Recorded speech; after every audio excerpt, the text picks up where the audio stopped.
Thank you, thank you, thank you. We have an expression, we used to have an expression when I served in the Senate, Senator Van Hollen. When they want to make some statement that was personal, they say, a point of personal privilege. You know, when you're talking about being a waterman working on the water, my family's originally from Baltimore, came in the early 1800s, and the entire Biden family worked in the water, were watermen until probably 1906, 7, or 8. And my father was raised here in Baltimore. They don't say Baltimore, they say Baltimore. And so, you know, although they never worked at the port, they did work in the bay and along here.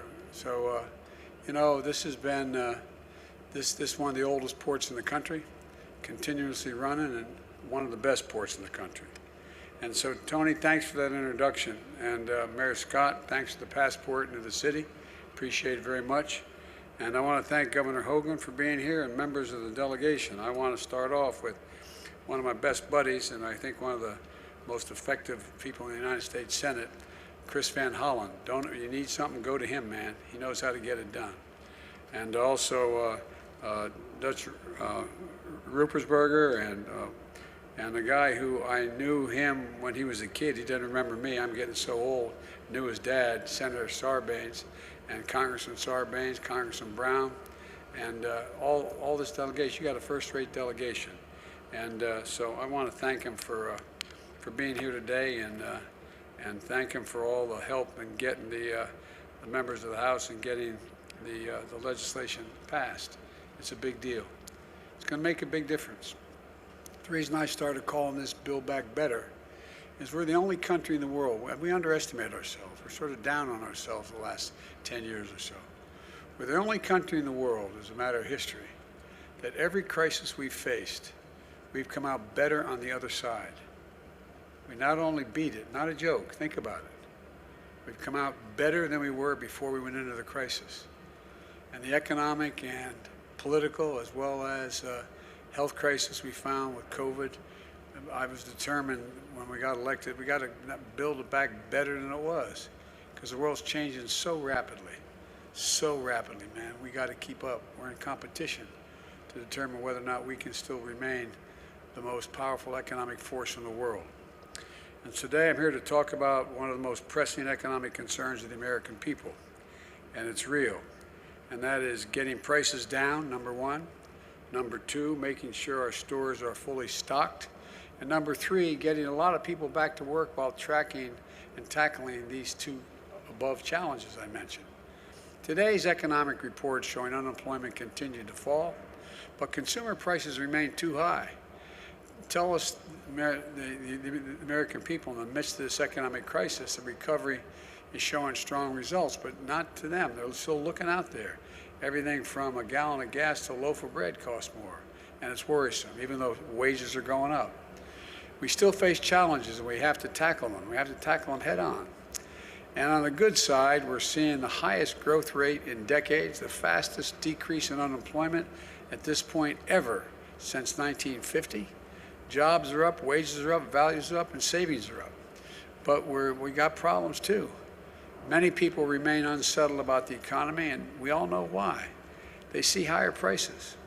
They go to the store online, or they go to the store or go online, and they can't find what they always want and when they want it. And we're tracking these issues and trying to figure out how to tackle them head on.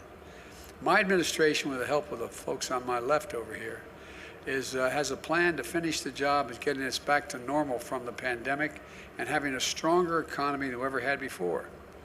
Let me explain the part that the ports play, why they're so critically important. It starts with a piece of good news. Infrastructure Week has finally arrived. How many times you hear over the last 5 years, Infrastructure Week is coming? Yeah, Anyway, but last week we took a monumental step forward as a nation. And we did something long overdue and long talked about in Washington, but almost never actually done. The House of Representatives passed my bipartisan infrastructure bill, Along with other plans that I'm advancing, this bill is going to reduce the cost of goods to consumers, businesses, and get people back to work, helping us build an economy from the bottom up and the middle out, where everybody's better off. You know, I'm tired of this trickle-down economy stuff. I come from Delaware, just across the line up here, and you know, we have more corporations in Delaware than every other nation in the state combined.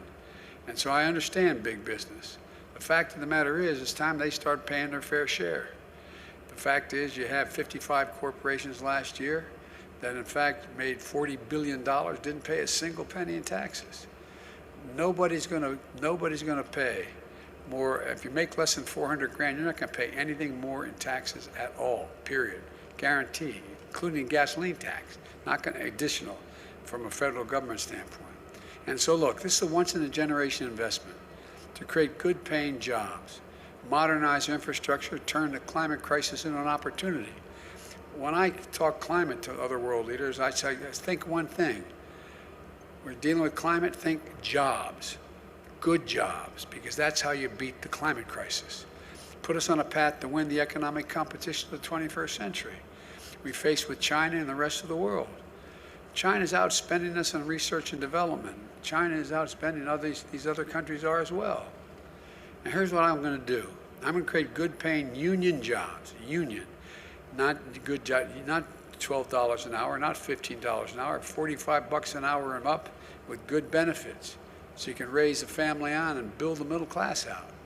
And jobs that cannot be outsourced. You can't outsource these jobs. And I'm going to transform our transportation system with the most significant investment in passenger rail in the past 50 years. In roads and bridges, the most significant investment in 70 years. And investments in public transit that we've done over the period. You know, it's going to modernize our ports with $17 billion in investment. $17 billion in investment. We're going to reduce congestion. We're going to address repair and maintenance backlogs, deploy state-of-the-art technologies, and make our ports cleaner and more efficient. And we're going to do the same with our airports and freight rail. We're going to create jobs replacing lead water pipes that are here in Maryland as well as every other state in the union that are poisoning our kids and others. We're going to make high-speed internet affordable and available to everywhere in America. Those of you who have kids in school, when we've been going this hybrid thing, some in class, some out of class, how many times, if you don't live in an area where you have high-speed internet you can afford, how many times you've driven your kids to the parking lot of McDonald's and sat there going off the McDonald's internet so you could hear? No, I'm not joking. Think of this, the United States of America, for God's sake. So folks, we're going to build the first ever national network of electric vehicle charging stations all across the country. IBW is going to put in 500,000 charging stations across the country. And guess what? That's in the Recovery Act. Excuse me, that's in the Build Back Better bill, which is not going to raise taxes 1 single cent. It's totally paid for by making taxes work for people who make over 400 grand and just do their fair share. I'm a capitalist, man. You should be able to be a millionaire or billionaire if you can, but pay your fair share. Pay something along the line. I'm going to get America off the sidelines on manufacturing. The manufacturing of solar panels, wind turbines, batteries to store energy and power the electric vehicles, from school buses to automobiles. We're also going to make historic investments in environmental cleanup and remediation, rebuilding resilience against superstorms and droughts and wildfires and hurricanes. I traveled all over the country this year. You know, there's literally $99 billion in losses because of storms this year. $99 billion. You ever think you'd hear somebody stand up and say the Colorado River is being drained? You ever think you'd go out, more wildfires in the West than the entire, land lost, homes lost, burned to the ground. I've flown over in Marine One, than the entire state of New Jersey, from the Cape all the way to New York. That's how much we've lost in America. So far. And according to the economic experts, this bill is going to ease inflationary pressures, lowering the cost of working families. 17 Nobel laureates in economics wrote a letter to me about 10 days ago saying this is going to bring inflation down, not up. But best of all, the vast majority of these jobs we're going to create don't require a college degree. Don't require. This is the ultimate blue-collar blueprint to rebuild America. I'm not waiting to sign a bill to start improving the flow of goods from ships to shelves. Yesterday, I announced a port plan of action. It lays out concrete steps for my administration to take over the next 3 months to invest in our ports and to relieve bottlenecks. This builds on the progress we've already made. Last month, I reached a deal with 2 of the largest ports in America, the Port of Los Angeles and Long Beach. And I met with you guys, with the longshoremen there, and we worked out a deal between the port owners and the longshoremen to move toward operating those 2 ports. Okay, 40% of everything in the Pacific comes through those 2 ports. And they're lined up, ships are lined up, 70-some lined up out as far as you could see. So they all agreed. They're going to go 24 hours a day, 7 days a week. It's already paying off. Last week, the number of container ships in the docks for more than 9 days fell by over 20%. And now we're announcing steps to improve ports in the East Coast, to provide support for the Port of Savannah, the 4th largest container port in the country, to help reduce congestion. With our help, they now have the funds they need to set up 5 new inland port sites in Georgia and North Carolina so goods can get closer to their final destination more quickly. And other ports across the country will have the resources they need to make these kinds of immediate investments as well. The challenge we need to meet here, and that my plan is going to help address, has to do with the supply chain. You hear a lot about the supply chains in the news, but frankly, not a lot of people have a clear understanding, whether they have a PhD or they didn't go to school, about how a supply chain works. It says easy to talk about it, but what's the impact on the economy, let alone how to fix it? It's perfectly understandable because supply chains are incredibly complex. As long as goods and materials are getting where they need to go on time, there's usually no need to worry about the supply chains. But when global disruptions hit, like a pandemic, they can hit supply chains particularly hard. COVID-19 has stretched global supply chains like never before. And suddenly, when you go to order a pair of sneakers or a bicycle or Christmas presents for the family, you're met with higher prices and long delays, or they say they just don't have any at all. The reason for that last year has a lot to do with most companies how they make their products today. In simple terms, supply chain is just the journey that a product takes to get to your doorstep. Raw materials, plus labor, assembly, shipping, everything it takes to create the finished product. These supply chains are complex. Even products as simple as a pencil can have to use the wood from Brazil, graphite from India, before it comes together at a factory in the United States to get a pencil. Sounds silly, but that's literally how it happens. So if all of a sudden you got COVID crisis in Brazil, you can't get the product made because the plant shuts down. That's what's happening. Products like smartphones often bring together parts from France, Italy, chips from the Netherlands, touchscreens from New York State, camera components from Japan, a supply chain that crosses dozens of countries. That's just the nature of a modern economy, the world economy. The global supply chains have helped dramatically bring down price we pay for things we buy. But they also made us much more reliant on what happens in other parts of the world. So if a factory in Malaysia shuts down due to a COVID outbreak, which they have, it causes a ripple effect that can slow down auto manufacturing in Detroit. Why? They can't get the computer chips they need. It's a climate disaster to close the port in China. It can delay shipment of furniture or clothing, reduce worldwide supply, and driving up prices here in America. And the irony is people have more money now because of the first major piece of legislation I passed. You all got checks for $1,400. You got checks for a whole range of things. If you're a mom and you have kids under the age of 7, you're getting $300 a month. And if it's over 7 to 17, you're getting $360 a month. like wealthy people used to do when they get back tax returns. It changes people's lives. But what happens if there's nothing to buy, you got more money, you compete for getting it there, it creates a real problem. So on the one hand, we're facing new disruptions to our supplies. At the same time, we're also experiencing higher demand for goods because wages are up, as well as people have money in the bank. And because of the strength of our economic recovery, American families have been able to buy more products. But guess what? They're not going out to dinner and lunch and going to local bars because of COVID. So what are they doing? They're staying home, they're ordering online, and they're buying product. Well, with more people with money buying product and less product to buy, what happens?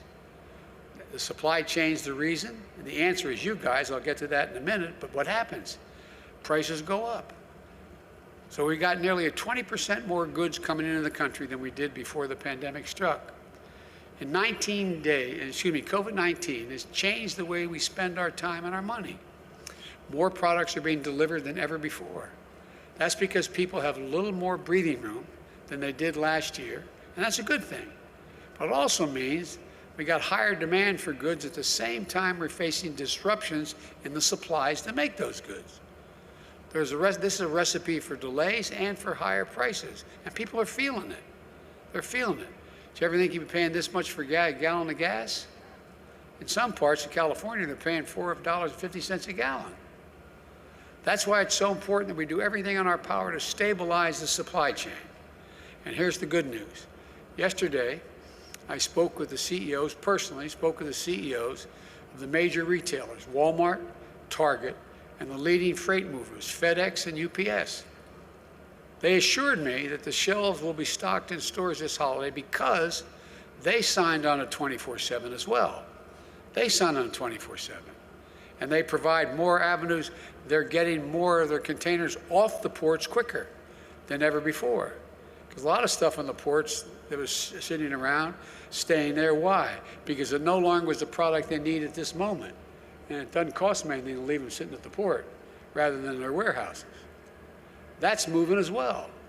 Part of the reason why is because my port envoy, John Picari, who was a Secretary of Transportation here for 2 governors, John has worked with the operators, the shippers, shipping companies and unions, and retailers to speed commerce so they can get products to stores and to your doors and to get the shelves fully stocked this holiday season. Instead of pointing fingers, we're seeing folks start to work together. Railroads, ocean liners, labor, state and local governments. The progress has already begun, and now we've passed the bipartisan infrastructure bill, the deal. It's only going to accelerate. You've heard me say it before. Infrastructure used to be rated in the United States as the best in the world when I got to the Congress. But today, according to the World Economic Forum, you know where we rank in infrastructure? 13th in the world. 12 countries in the world have more modern, efficient infrastructure than the United States of America.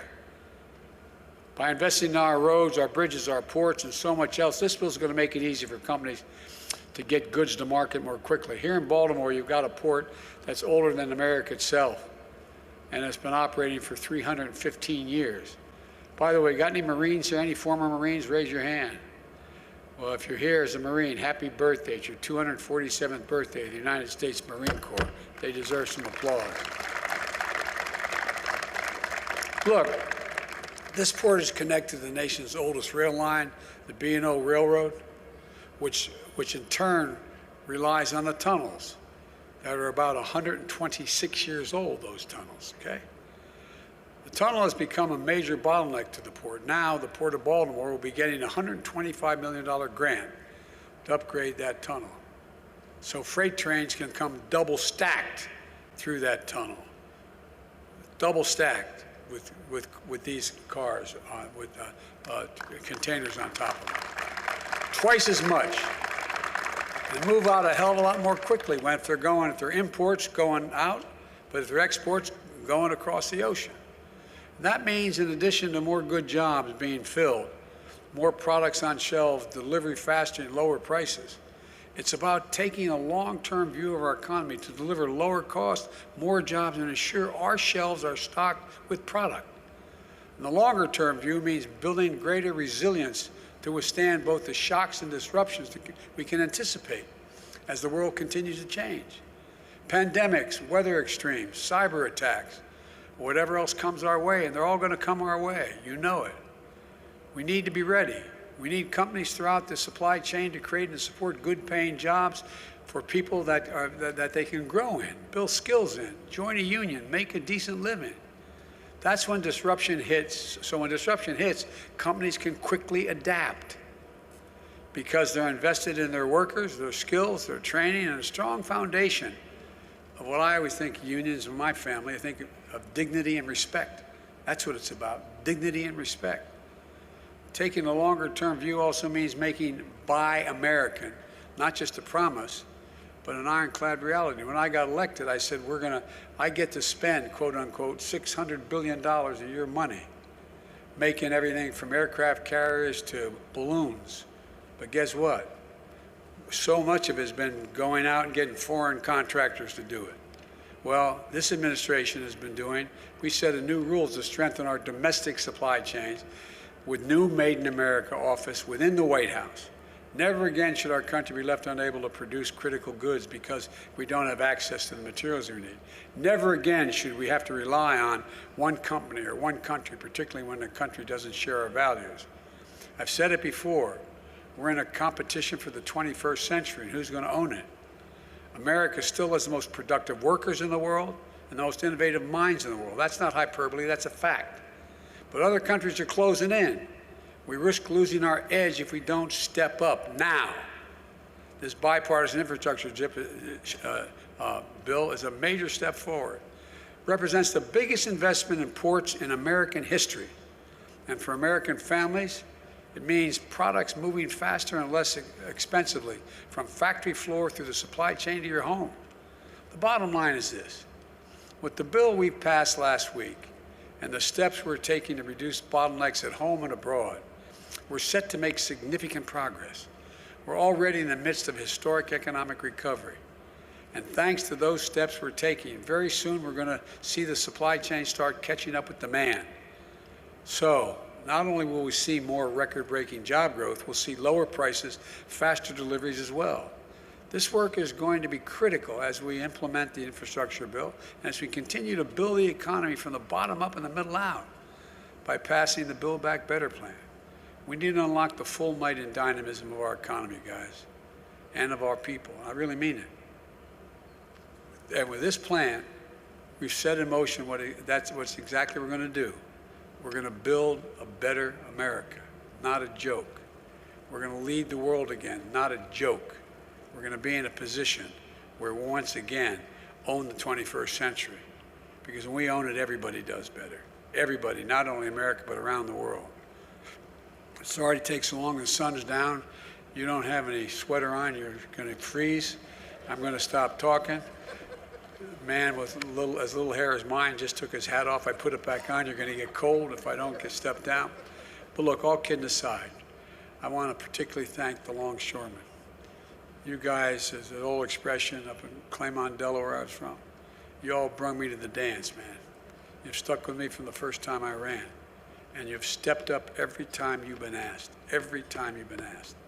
And I want to personally thank you while I'm standing in front of you. God bless you all, and God bless all the workers to keep our economy going. And may God protect our troops. Thank you so very much. Thank you.